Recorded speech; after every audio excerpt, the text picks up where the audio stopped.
And ang pinaka-common ngayon, diabetes. Yeah, so, yun pala, since hormones play a very, very gigantic role in the body, kapag ito ay may imbalance, doon nagsisimula ang problema. So ano ba yung tinatawag nating maitutulong or therapeutic effects nung ano ba ang nakabago tungkol dito?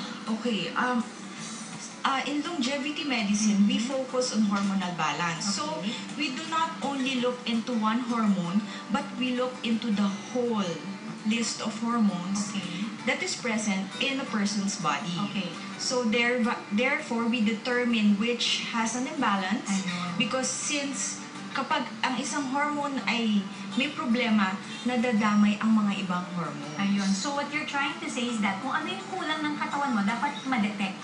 Dapat ma-detect Aha. and magawa natin ito ng lunas because kapag tuloy-tuloy ang imbalance sa ating katawan, doon natin mararamdaman at doon tayo nakakapag-invite ng mga sakit na maiiwasan naman pala. Ayun. So what are the parang options now, no? Ito yung mga tinatawag na, we've heard about stem cells, we've heard about mga hormonal replacement therapy, di ba? Pag ang isang tao ay naka-experience na ng menopause, di ba? Ano yung mga pwedeng gawin ng isang tao na nakaka-experience na nitong hormonal imbalance? Okay.